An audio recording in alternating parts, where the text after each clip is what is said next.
Welcome to the Secrets to Mindful Health, where we explore the hidden truths of wellness in all its forms. From physical and mental health to spirituality, join me, your host, Beth Warren, at Nourished by Beth on Instagram and TikTok, registered dietitian for over a decade, and single mom of 6, as I share my personal journey overcoming challenges towards self-love and wellness.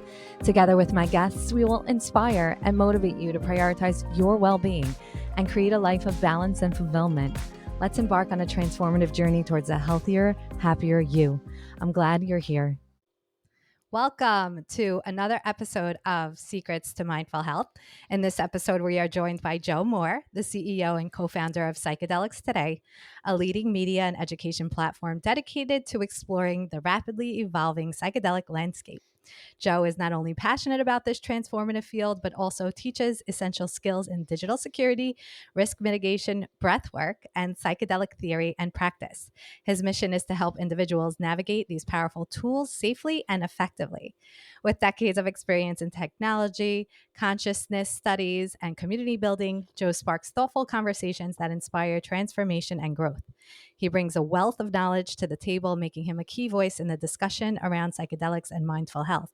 You can connect with Joe on Instagram and X at JoMo, JOMO 137. Today, we'll dive deep into the world of psychedelics, discussing their potential to enhance mental health, promote personal growth, and encourage mindfulness. So, whether you're curious about psychedelics or looking to deepen your understanding of these remarkable tools, this episode is for you. Welcome, Joe. Oh, thank you for having me. I'm excited to be here. Me too. I was psyched when I found you on Instagram and then Psychedelics Today. I was like, wow, the breadth and the wealth of knowledge and the variety is humongous. I would love to hear more about what got you into this world of psychedelics. If you want to share your personal story and professionally how you've seen it evolve today. Yeah, so I was in 2001. I was doing my undergrad in New Hampshire, small state school, and one of my philosophy professors issued us a book that had stories about LSD psychotherapy, and it was like, wait, what? Yeah. Those cops told me that LSD was only bad. Like, what Right. is happening here? Why is there a psychotherapy? And I had some really compelling stories. And then thankfully, my school, university, again, very small state school, I'm kind of amazed this happened at all, had books by that psychiatrist that was doing that research in Soviet occupied Prague at the time. And I just dug into those books, started finding people online, started finding mentorship in the next state over. And at the same time as I'm completing a philosophy degree, I'm effectively doing a whole psychedelic self-study. I couldn't find any psychedelics for whatever reason, but I was spending a No, I lot of wonder time. why.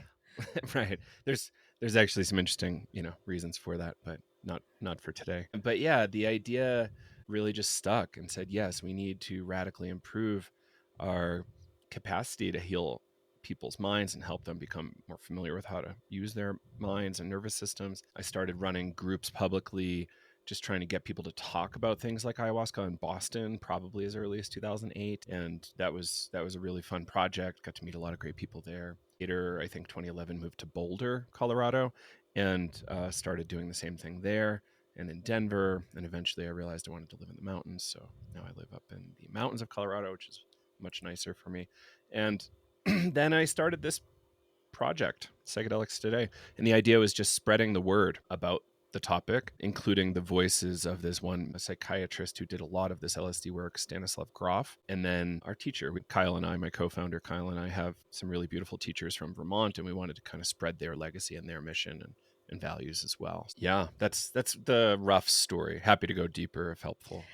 It's very interesting, and that's why I'm extra excited that you're on here. You came at it from a research standpoint. Like you actually got introduced to it in a recognized university setting. You automatically went that route of medical, and it seems that understood it in the way that was something here more than just, like you said, whatever the illegal situation. What would be so helpful now, if you want to just give a brief overview, if someone that never even heard of psychedelics, what can we share with them about its evolution and history, just briefly, so they understand why we're even talking about this?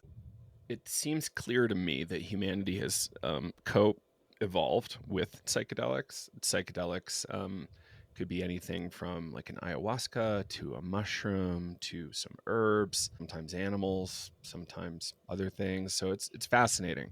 It's a big topic. A lot of people try to make arguments that we're only starting to do like cave paintings because of mushrooms.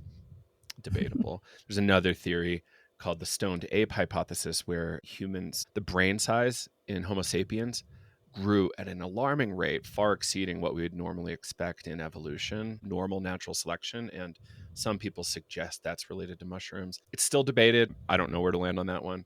But at the very least, we've had drugs and psychoactives and psychedelics for a long period of time. Psychedelic is an interesting term for a class of drug and substance. Breaks down to mean mind manifesting, soul manifesting. Psyche is kind of a complicated Greek word, kind of also like butterfly. So how do we get to experience more of us that's not always present, right? So we can go through our day to day, usually get by fine for most people, some people not so much, but on occasion there's some overwhelm. We don't know what's causing it, and we get a little confused, and there's so much happening behind the scenes. Think of like a movie or a play, just how much is happening backstage to keep the play going. You're kind of like that. Humans are kind of like that. There's a lot happening backstage, and psychedelics can give us access to that.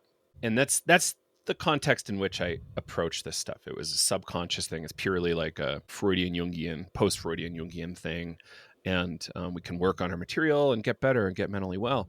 What I learned over time is that there's actual other things beyond mental health research. Like there's some really great mental health research going on. We're probably going to have these things prescribable real soon from the federal and international level. But other things were happening. Like one of the major nonprofits has been working on headache conditions. A headache condition called cluster headaches seems to be helped substantially by LSD acid or mushrooms, and sometimes even like a DMT, which is the kind of active molecule that we kind of think about when we talk about ayahuasca. And then I started seeing stuff about actually healing brain injuries. So people can actually have a bunch of brain damage from war or whatever and heal. And there was a really great recent Stanford study on that around iboga or ibogaine, which is a West African, equatorial West Africa plant used by a few different cultures there. And then a friend of mine, Court Wing, he was a trial participant in I think a treatment-resistant depression study at NYU in the middle of Manhattan, and all his chronic pain went away. Wow. He wasn't there for that. Like he was there for something very different. And all of a sudden his body felt a lot better. And I had a parallel story, honestly. I had chronic pain through my 20s and into my 30s in a major way. I could never figure it out. Spent tons of time and money on it. Turns out MDMA and mushrooms at fish shows sorted me out. Like all my pain was gone. And it was not just the drugs, right? There's a lot that goes into that story. But yeah, that's roughly speaking what we're looking at. We're looking at things. I'll give a list of these substances.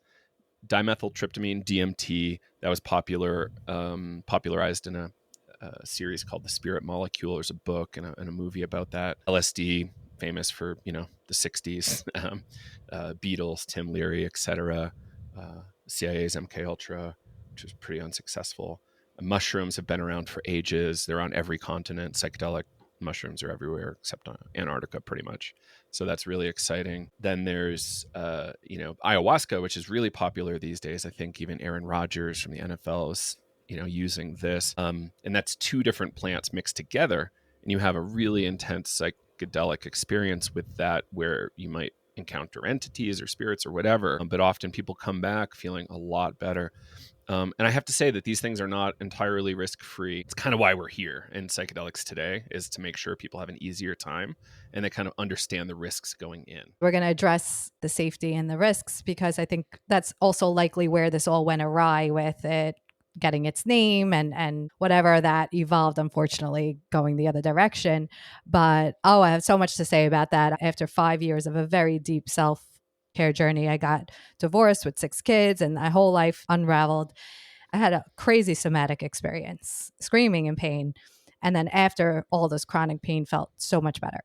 And I'm curious then, what does this do to your brain? And it brings the whole idea of the mind-body connection and the essences. Like, this opens up the validation of so many therapies, not just this world. The whole idea of somatic therapy, which people would be confused about, or, oh, does that really work? Or even cranial sacral therapy, or all these types of actual therapies that are more about energetic shifts or somatic responses. This brought that to a whole new light, because it's like, oh, wait, we can't deny that anymore. Like, that is something there.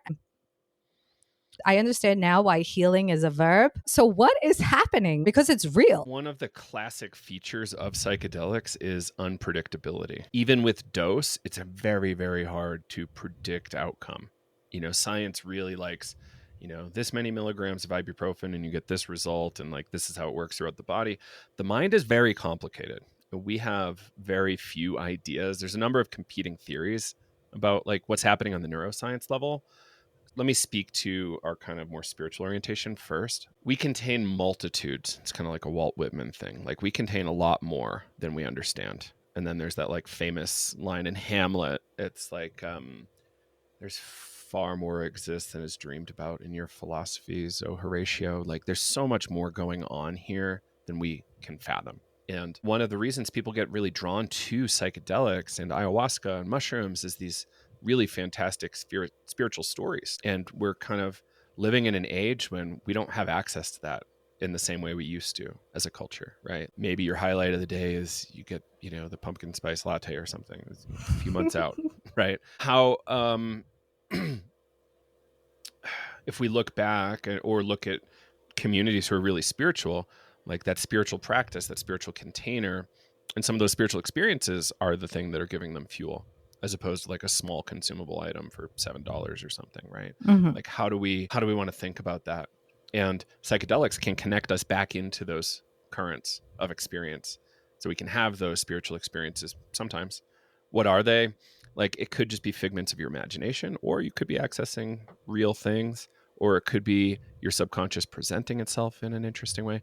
And that's part of what we're doing here, is discovering who are we, what do we contain, and what is our relationship to the rest of the universe. And psychedelics can really help with that.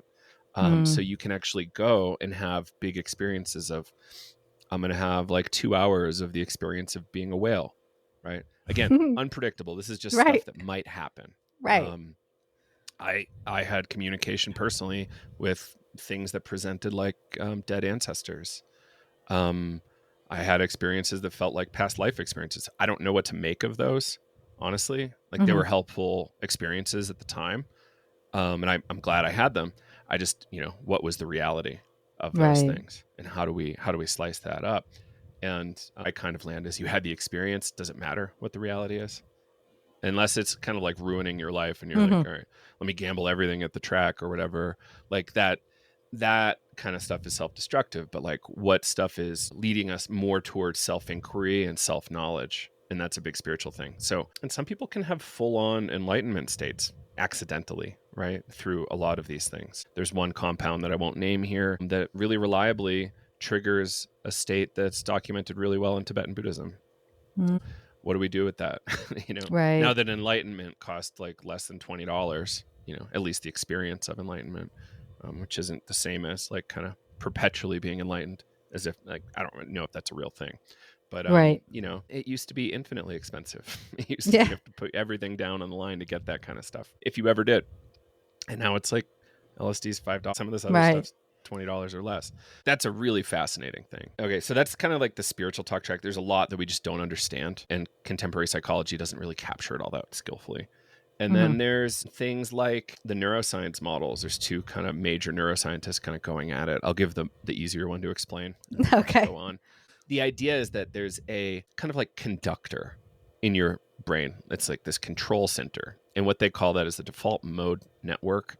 So it's like a network of parts of the brain that kind of make up the narrative. The thing you experience in your head is effectively default mode network mediated activity, where you're like, okay, this self-talk, now I have to do this, and that's not clean enough, so let's do this. And then like, that's the default mode network. Psychedelics often will turn the blood flow down to that center, so there's more kind of like anarchy and less control of what's going on in your brain. And as a result, blood flow will increase in other parts of the brain. And there's all sorts of activity that picks up as a result of that, and very novel experiences pick up as a result of that. And the healing aspect, the healing argument, is kind of like when there's a fresh snow over like a sledding track. Like you got all these deep grooves all over the sledding hill, right? And then a fresh snow comes over and you can start over. You can put down new patterns easier. We're calling this concept neuroplastic window. Like a neuroplastic window is one in which your brain is in a more learning state and you can lay down habits more easily. This doesn't happen for everybody, but like that concept does happen. How it might play out in your life can be very variable though. So you could pick up bad habits too. Right. Okay. So much there. I wonder if that shift, if that does happen for someone where they could rewire or relayer things, maybe from different reasonings that might have come up during the, what do we call it? Like the trip? Like what do we, what's the, the experience. The experience. I'm trying to, demystify it often. That's what I associated when you said it sometimes allows you to make new like footsteps. Yeah. So like there's two things, like that's kind of the way I would put it, being more psychoanalytic. So you actually like had the experience and you worked through it, and we can do advanced that level, you're saying? Kind of. Sometimes it gets super confrontational though too, right? Like you have to really struggle and sit with it for a bit, and sometimes that's the thing that gets you to the other side. And yeah, it's not necessarily the case that the experiencer is going to, their experience with ayahuasca is going to feel, oh yes, this is coming from this synapse to that synapse, and therefore this brain network's lit up. Like that's not how you experience life, right? It's very different from that. So how it could play out is all sorts of ways. Interesting about this is like everyone's own experience. I guess that's why it's so hard to you as in the science field having such a hard time kind of pinpointing it, but that's also the magic of what it is. It's like, and that's why it's the fuse between spiritual and, medical, we'll call it. It's incredible. Yeah. Psychologists do not have a mutually agreed upon theory of mind that all licensed psychologists operate from. Pretty much every orthopedic surgeon does. Most dentists do. But like psychology is really difficult. The mind is a really hard thing to understand. I think in part because it's so vast and powerful and layered. If there's all these parts of it that are suppressed or hidden or however, the brain it really shouldn't even be called a brain. It's not one entity. It's sort of like all these different parts that are awakened or not, or accessible, I guess is the right word. It's like a Russian nesting doll almost. And like you can see it in like evolution, right? It's like, here's the reptile brain, and here's this new one, and here's this other new one. Right. And yeah, there's like many brains. And I used to say this line, I kind of like it still. At the very least, we can say that the mind is diffused throughout the body. And from the spiritual, like transpersonal psychology perspective, kind of what I was getting at with those weird spiritual experiences, it starts to look like that mind is beyond the brain. Mind is beyond the body. And these are observations that can come from serious psychedelic inquiry. And we're getting there. Have you heard the telepathy tapes yet? No. Check that out. They do a decent job talking about the mind in there with this one researcher, Rupert Sheldrake. It's very cool.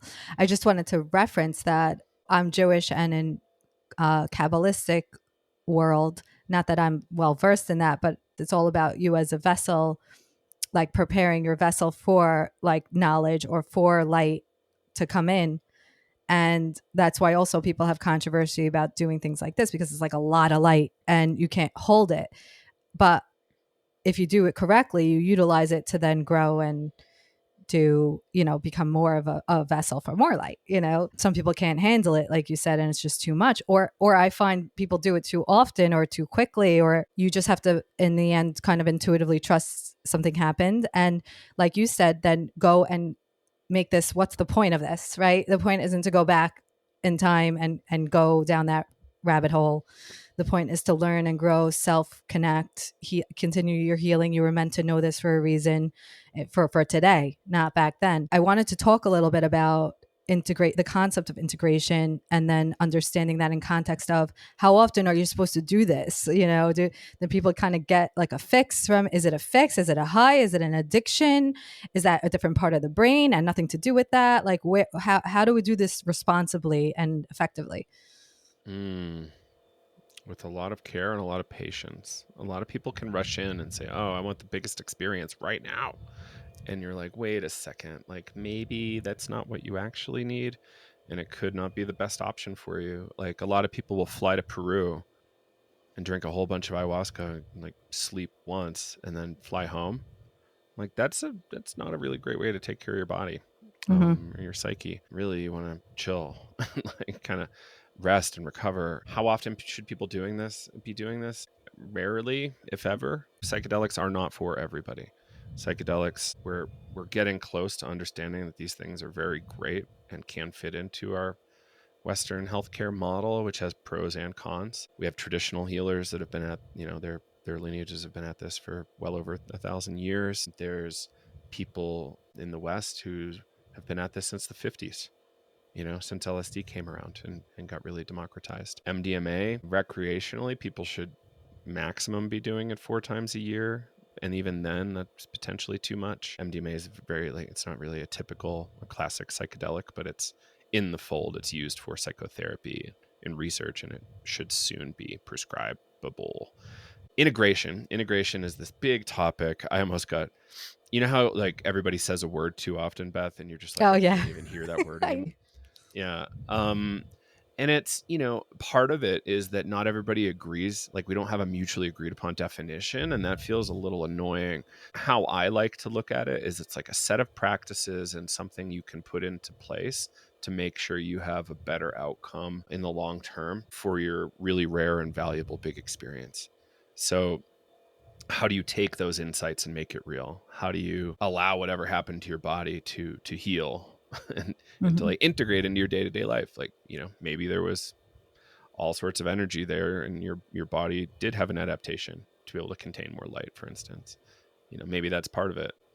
And so how do you appropriately recover and rest, and what else might be if supportive of that? So things like art and writing and being in community and rest and yoga, and like honestly even weightlifting has been really popular for people for integration. Swimming, hot tubs, like there's so many different unique practices. Another way we look at integration is we often rename it meaning making. How do you make meaning of that really strange experience you had that may or may not have felt really magical? And that's another kind of major category and way to look at it. I love that. Because it's sort of like you want to hold on to, to the feeling, like you want to make the connections. I associate it with like when you close your eyes lightly and you see things between your eyelids and your eyes. I hope you're not going to think I'm crazy, but maybe people are going to be like, Beth, I think I need to stop listening to your podcast. But I'm telling you, you just allow things to come up more. I guess you could call it more of a third eye idea, but you recognize that there's these things in your life. Like you started off the podcast explaining that you have all these backstage shuffling going on of things happening.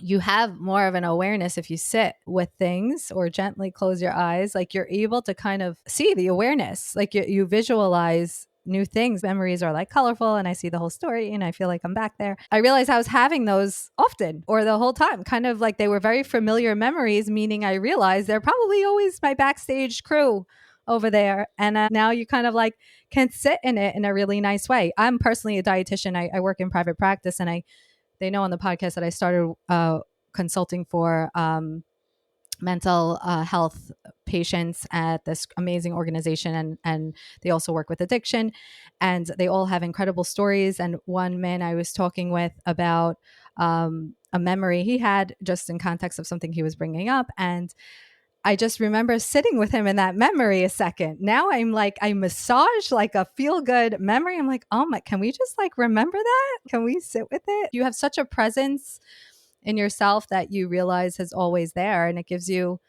such a new like value and appreciation for things. So I think also maybe integration makes you a little bit like eye rolled.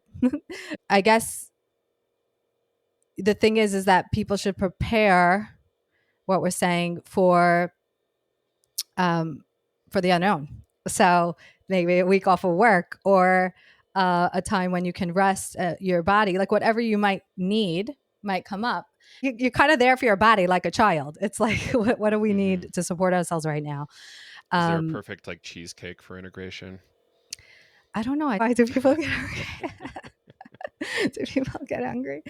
Yeah, usually because you fasted, but it's best to come out and just eat some like fruit and tea and stuff like that. Yeah, everything feels new. So, touching back on these misconceptions about psychedelics, so if people are still listening to this, thinking like, "Oh my goodness, where did it start running astray, and why did it get this whole drug rap to begin with?" Yeah, so it's a long and complicated story. Psychedelics were in kind of part two of the American drug war under Richard Nixon. What was happening was the leadership of America was getting really concerned that they were going to lose to the Soviets in the Cold War. And Mm. Vietnam was on. Not everybody was, rah, rah, let's go to Vietnam and fight. There was a huge protest movement, and some elements of the protest movement were regularly using cannabis and psychedelics. And Nixon and his advisors, this is pretty well documented, actually said, okay, well, those people are getting in the way of us winning this war and recruiting more people. We can't make those people illegal, but we can make the things they do illegal. So let's make LSD and cannabis illegal. It went and disempowered groups like real activist groups like the Yippies, like Abby Hoffman, disempowered the Black Panthers quite a bit. And it also radically disempowered the American hippie movement, which is relatively small at the time. And LSD and Timothy Leary became public enemy number one as a function of how do we get control of our youth again? How do we actually squash rebellion? And this is one of the ways to do it. And it's this new iteration of the drug war. You can hear quotes by I think even Ronald Reagan a couple decades later saying drugs are public enemy number one. Previously it was Timothy Leary as most wanted man in America. And, so it got really political. The science was really good back then for end of life, for trauma, addiction, all sorts of things. And yeah, it's tragic how many people, because of the politicization of psychedelics and drugs generally, how many people had to suffer needlessly as a result of politics.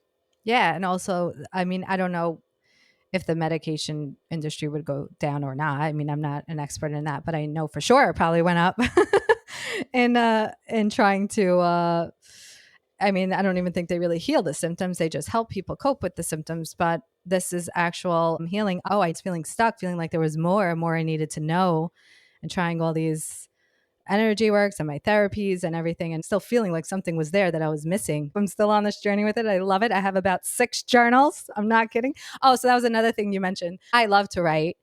When I began my whole healing journey 5 years ago, I was scared of writing because I thought it would be like verbal vomit and I would never get up from the couch. I wouldn't stop. And then someone mentioned to write poems. I said, I'm not a poet. And then, well, you'd surprise yourself. So I write poems when I want to see what comes up for me. And then you said drawing. I was like, I'm not. Same thing I said with the poems. And that's what pushed me to be open to drawing. I said I wasn't a poet. So when someone mentioned, because I was seeing certain memories and I was having a hard time, because you are in real life and you see things in a sense of memories or whatever you want to call it, and you need to work, you need to be functional. So someone said, try drawing it. And I did. In general, I tell people to be open and curious, but it's really how to walk into things like this safely. Obviously, I do a lot of research, but you never know your type. You have to be open to journaling, you're being open to drawing, and it's very powerful. So if you wanted to share anything about people, let's say they spark something and they're like, oh, I'm curious about it. Where do they learn more? I'm all about, like I said, I'm a dietitian. So it's like I'm into the medical recognized idea of this. And I'm happy to hear it's becoming more public again. But where can they go to learn more safely and really do their own research and see if this is even right for them, and if it is, who do they go to so they can do this process? Yeah. Let's acknowledge first that most psychedelics are very illegal and not prescribable. There's a handful of compounds that can be prescribed. Most legal access right now in America is happening inside clinical trials. There's some arguments to be made that churches are legal, though the DEA is somehow the arbiter of if these religions are valid, and the DEA is watching carefully, and it's not necessarily the case that you won't get arrested being part of a church like that. Ketamine assisted psychotherapy is legal, and you can have those experiences domestically here in the States and internationally. A clinic in New York City that I like. It's kind of expensive. It's called New Shama, but it's beautiful and really well done. Some people are putting retreats on around this. Often people, to get legal access, will have to go to places like Peru, Ecuador, Jamaica for legal mushrooms, or Netherlands for legal truffles. And, that's tough. Colorado is now state level legal to possess mushrooms and a couple other things. And we're similar to Oregon. We have our state regulated access program where you can go through and have experiences. I don't have any recommendations to give right now for places to go, but there's plenty, and just do the research and, do 5x more vetting than you think you need to before you Right. pick a retreat. And if you're a young, pretty lady, maybe you don't go to the Amazon by yourself. Yes. There's all sorts of functions, and ways to stay safe here. In terms of where do you go to start getting educated, I have 2 books I like to turn people on to. The first one is by an old school psychedelic researcher, Jim Fadiman. It's called The Psychedelic Explorer's Guide. And then the other one is by a friend that came out in the last year called The Psychedelic Revival, or Psychedelic Revival Toward a New Paradigm of Healing. Sean Lawler is the author of that one. You can hear podcasts of both of those people on my show, Psychedelics Today. We have a free class called 8 Common Mistakes. And we just kind of go over 8 common mistakes, because often people are like, oh, let me buy those mushrooms. And then they eat these mushrooms and then they don't have any planning. Mm-hmm. They're not doing it in the safest way. They might not have any support. They might be the only one in their orbit that knows anything about mushrooms whatsoever. Right. And that's really risky. So check out my book there, my free course there. We have 2 books, an integration workbook and a trip journal. Those can be really helpful. You can find those on our site or on Amazon. And then finally, make it a team sport. If you have peers, if you have friends to help keep you safe, you can go a lot further. And it can be, a really fulfilling journey. And don't be afraid to say no for a bunch of years in a row. Also, like, you don't need to keep doing these things. And in fact, it's a good idea to space them out. I absolutely love that. So how can people follow you, listen to you more, also help support you and your work? Because it's really so meaningful. I'm sure it can't be easy. And I'm sure you feel really passionate about it, which is why you're doing it. But how can we help support you, and how can we follow you other than the Instagram? Yeah, thanks so much for that. And it's certainly, if I didn't care so much about it, I wouldn't be here, right? I'd be Sure. making a whole ton of money in software somewhere. I would suggest people follow us on all the socials that they're engaged with. Psychedelics Today is almost everywhere. Give us a listen on our podcast. Leave us a nice review. That would be amazing. We also have an online community. It's community.psychedelicstoday.com. And we have all sorts of our students and graduates, alumni there, and all sorts of people who have just been longtime supporters there. And it's kind of like our own private Facebook. I love that. We teach all sorts of classes. We have a digital security class going on because obviously, like I was saying, this is an edgy topic. It's not exactly legal. So how do people stay safe? And then we do workshops too. So we do something we're calling transpersonal breath work. It's like psychedelic experience with breathing. We need a part 2. So we can dig into that for sure at some point. And we're doing that next month in Colorado. So in July in Colorado, and again in September. And you can find everything at Psychedelics Today. You mean you're doing it in person? Because I think I want to it'll come. be an in-person event Friday through Sunday. Everyone I end up having on here who I either didn't work with before, I end up working with after. It's like, if I don't sell other people listening, I've literally become the client. I just want people to understand everyone. I had someone, Vincent, doing birth charts. After I was like, you're reading my chart. I love all this work. And I cut you off the Colorado thing. Sorry, I got very excited. Oh, it's all good. So folks will show up like Friday afternoon and you'll be out of there by like kind of early afternoon Sunday. Yeah. And it's 3 hours roughly of time that you have to work through a lot of breathing and experience. And it's a really great way to integrate psychedelic experience. Is there a time limit on that? No, I try not to.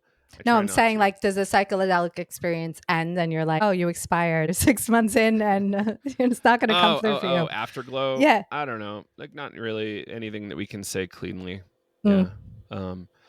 Sometimes for me it's a couple days, sometimes it's a few months. Sometimes I'm actually grumpy after because Right. I unearthed something that I have to then work on. Right. And you're like, oh, shucks. Why'd you come in here? Mhm. But whatever it is, I'm sure you tap into something. Anyway, the whole point here is that things still stay connected to you or in you in some sense. And potentially that can help bring it back like up. a theory that we always push is that you contain the ability to heal yourself.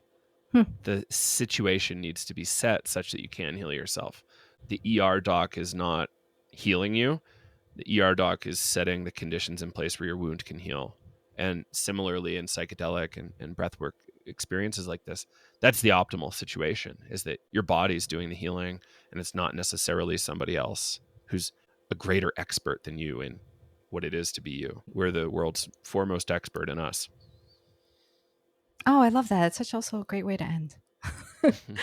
Well, thank you so much for coming on, Joe. We definitely need a part 2 about this transcendent breathwork situation. Thanks for having me, Beth. I appreciate it. Don't forget to hit subscribe or follow me on Instagram and TikTok at Nourished by Beth, or listen on Spotify at the Secrets to Mindful Health podcast.